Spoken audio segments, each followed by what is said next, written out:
Welcome to the deep dive. Our mission today, well, it's to cut through some of the noise and really get into the essential insights from some cutting-edge research. hmm And we're tackling a huge public health challenge, something affecting millions worldwide. Iron deficiency anemia. Yeah, it's often called a silent epidemic, isn't it? Yeah.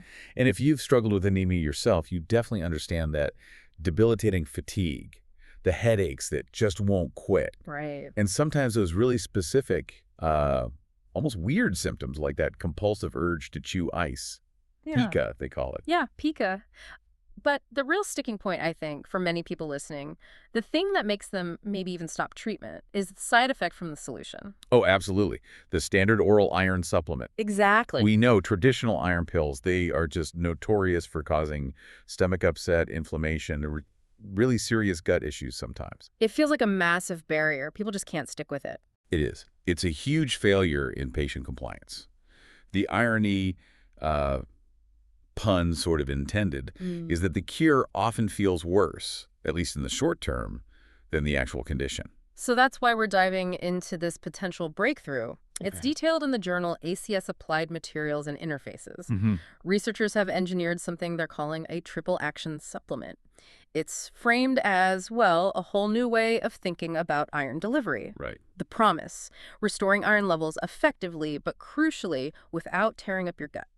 And what's really interesting here, I think, is that this isn't just, tweaking a formula slightly.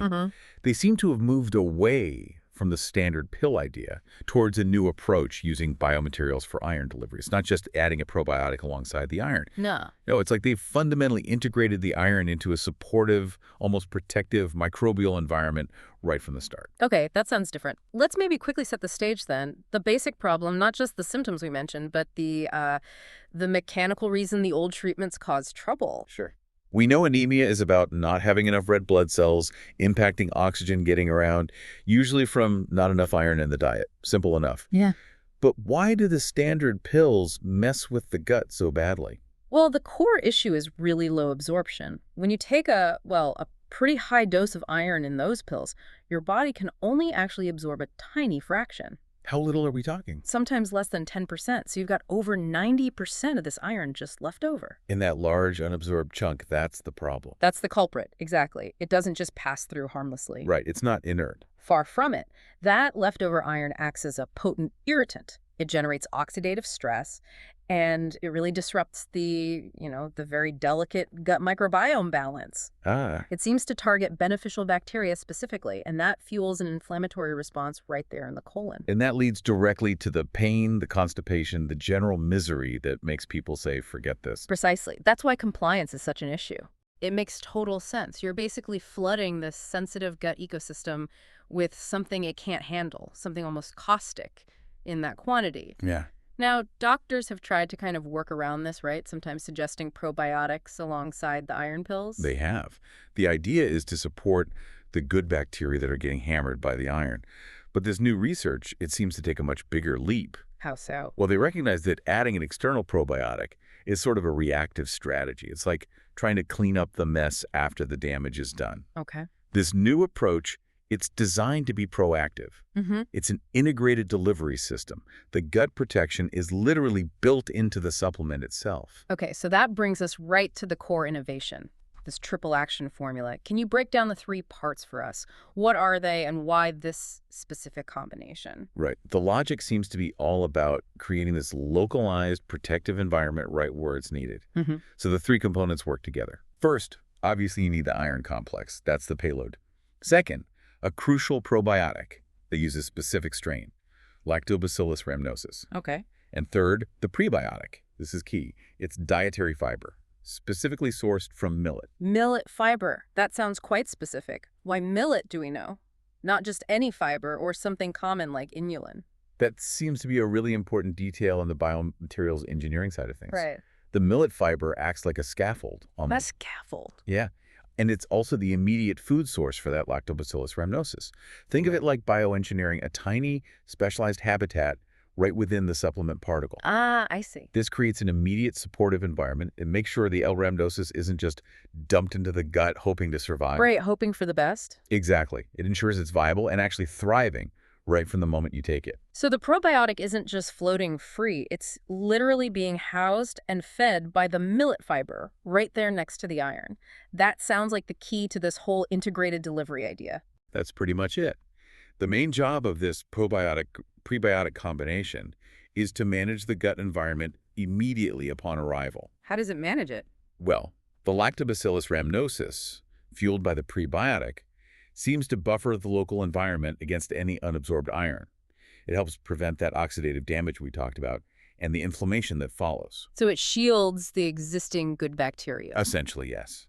It protects the healthy gut flora from getting wiped out by that leftover iron. Okay, let me try an analogy for the listener. Standard iron is like maybe sending a big, potentially hazardous shipment into a sensitive zone, hoping a little bit gets where it needs to go, but knowing the rest might cause collateral damage. This new system sounds more like encapsulating that shipment in a specialized, friendly delivery vehicle.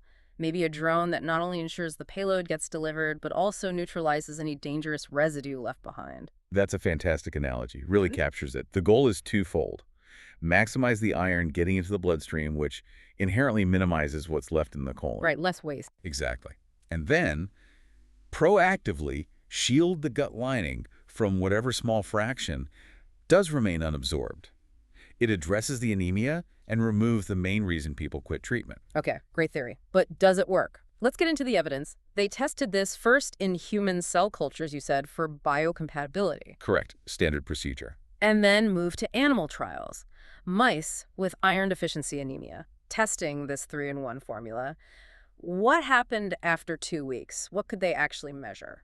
The results were pretty compelling, based on the paper. They highlighted 4 key findings that really seemed to validate this integrated approach. Okay, finding 1. First, and maybe most importantly, successful iron restoration. After just 2 weeks on the supplement, the anemic mice showed fully restored hemoglobin levels. So it fixed the anemia, baseline achieved. Baseline achieved. That's the direct measure showing the anemia was reversed. Good start. But the next finding gets more into how it worked, proving the mechanism right. Absolutely. The second finding was crucial. Absorption proof. They actually measured the iron being excreted by the mice. And the mice getting the 3-in-1 formula excreted amounts of iron similar to the healthy, non-anemic control mice. Which means, what's the implication there? It implies that the vast majority of the iron they were given was successfully absorbed and used by the body. Very little was left over as unabsorbed waste to cause trouble in the colon. Ah, okay. So direct evidence the delivery system improved uptake compared to what you'd expect from standard iron. Precisely. It confirms the biomaterial delivery system was working much more efficiently. And critically, it wasn't just that the body absorbed the iron, it was actually putting it to work. That brings us to the third point. Right. This is where they looked a bit deeper at the genetic level. They found metabolism restored. How did they see that? They saw an upregulation, meaning increased activity of specific genes involved in transporting iron via red blood cells. Okay, why is that significant? Well, it shows the supplement isn't just sort of passively dumping iron into storage. It's actively kickstarting the body's natural machinery to process and use that iron effectively.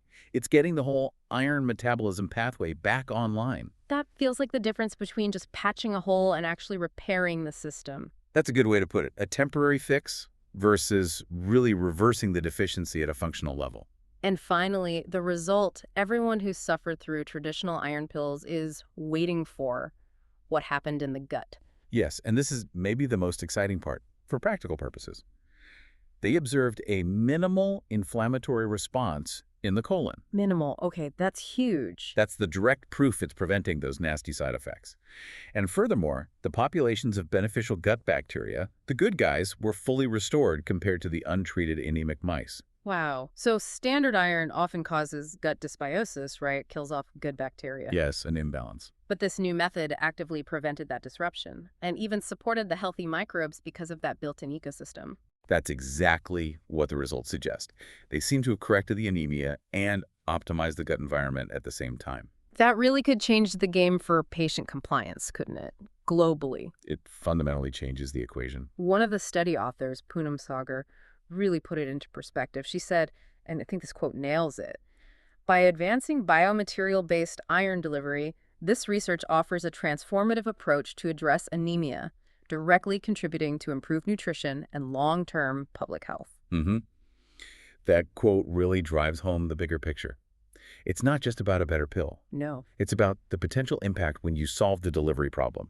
You improve access, you improve efficacy, potentially on a global scale. We're moving beyond just basic supplements into, well, bioengineered nutritional support. So as we wrap up this deep dive, the core takeaway seems pretty clear. The future of treating these kinds of deficiencies might lie less in just finding new active ingredients and more in creating these really sophisticated delivery systems by taking unabsorbed iron, which was this gut irritant, and turning it into a resource managed by its own little probiotic support system.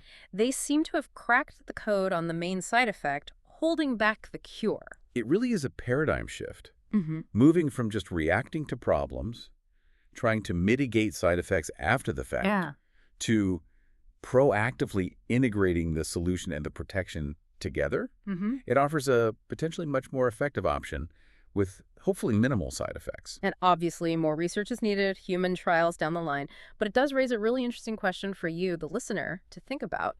If this approach integrating targeted delivery with specific prebiotics and probiotics can solve these major absorption and inflammation problems for iron, what else could it work for? Yeah, that's the exciting part. What other essential minerals or nutrients, the ones that often cause gut upset, things like high-dose zinc maybe, or magnesium, even calcium for some people. Right. Could they be redesigned using this kind of bioengineered triple action approach? The potential to clean up essentially the side effect profile for a whole range of standard supplements. Yeah.